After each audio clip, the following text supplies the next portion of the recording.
ഹിന്ദുക്കൾ ഭൂരിപക്ഷമുള്ള നമ്മുടെ ഇന്ത്യയിൽ പോലും ഒരുപക്ഷെ ഇത്ര ഏറെ മഹാഭാരതത്തിലെയും രാമായണത്തിലെ ഒന്നും കഥാപാത്രങ്ങളെ ആ ക്യാരക്ടേഴ്സിനെ നമുക്ക് കാണാൻ കഴിഞ്ഞോളന്നില്ല. പക്ഷേ ഇന്തോനേഷ്യ ആദ്യം ഒരു ഹിന്ദു മതം പിന്തുടരുന്ന കൺട്രി ആയിരുന്നു, പിന്നെയാണ് ഇസ്ലാം ആശ്ലേഷിക്കുന്നത്. അപ്പോൾ ഇവിടെ ഒരുപാട് നിങ്ങൾക്ക് ഇതിലെ ക്യാരക്ടേഴ്സിനെ കാണാൻ കഴിയും. ടോപ്പെങ് എന്ന വേർഡിൻ്റെ അർത്ഥം മാസ്ക് എന്നാണ്.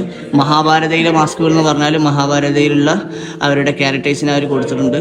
ഇങ്ങനെ നോക്കിയാൽ കാണാൻ കഴിയും. ഇത്രയും വിശാലമായിട്ട് നമുക്കൊരു പക്ഷേ നമ്മുടെ നാട്ടിലെ മ്യൂസിയങ്ങളിൽ പോലും കാണാൻ കഴിഞ്ഞു കൊള്ളണം എന്നില്ല. അതാണ് ഈ ഇന്തോനേഷ്യയുടെ പ്രത്യേകത. കാരണം അവരുടെ കൾച്ചർ, അവർ ഇസ്ലാമിലേക്ക് കടന്നു വന്നെങ്കിൽ പോലും അവരുടെ കൾച്ചർ അങ്ങനെ പെട്ടെന്ന് മാറ്റാത്ത, പല വിഷയങ്ങളിലും ഹിന്ദു കൾച്ചർ കൂടി അംഗീകരിക്കുന്ന, നിലനിൽക്കുന്ന, അതുപോലെ എസ്പെഷ്യലി എടുത്തു പറയുകയാണെങ്കിൽ അവരുടെ മത ആചാരങ്ങളിൽ പോലും ഹിന്ദുക്കളുടെ ചില കൾച്ചറുകൾ ഇപ്പോഴും നിലനിൽക്കുന്ന ഒരു രാജ്യം കൂടിയാണ്.